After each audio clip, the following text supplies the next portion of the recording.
action or not is an important question. What is that? Do you support Hamas? Welcome, Minister. I again want to just make sure that viewers understand that the Palestinian Authority has been an opponent of Hamas, so you are not in any way affiliated with Hamas. Do you support what Hamas launched on Saturday morning? But let me ask you, if that is the analogy you wish to draw, what Hamas is doing is they're targeting... For killing civilians, and you won't condemn Hamas for killing civilians. Do you support Hamas? Action or not is an important Palestinians, but you won't condemn.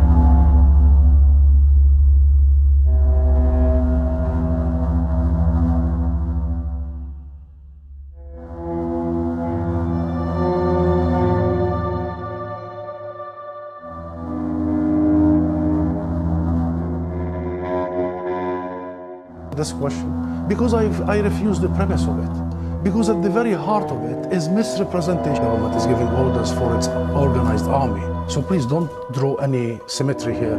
Don't equate the Israeli government, okay? The Israeli government is giving orders for its... Since Israel's establishment, it has had one military doctrine.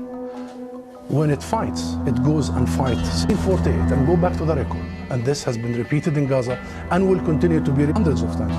How many times Israel have committed war crimes right live on your own cameras? Do you start by asking them to condemn themselves? Have you? Your business by BBC and the mainstream media for 75 years. You bring us here whenever there are Israelis who are killed. Did you bring me here when many Palestinians in the West Bank, more than 200 over the last few months? Do you invite me when there is such Israeli provocations in Jerusalem and elsewhere? Palestinians, but you won't condemn them.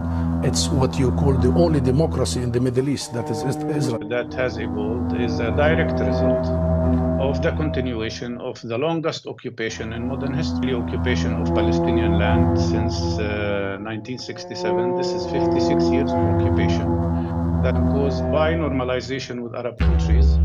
And he dared even to go to the United Nations, and there is a reaction to several things. First of all, settlers, terrorist attacks on Palestinians, and because they see that this is the only way for them to get their rights.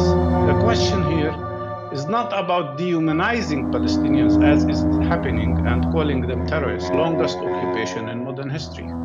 Israeli occupation of Palestinian land since 1960. 48 Palestinians were killed by the Israeli army. Question: why the United States supports Ukraine in fighting what they call occupation, while here they are supporting the military installations? And most of the people they have arrested and taken as to be fair.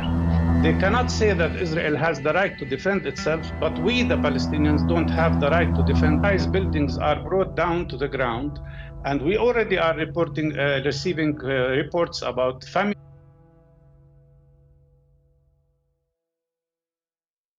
You have to end this illegal occupation and accept Palestinians as equal human beings.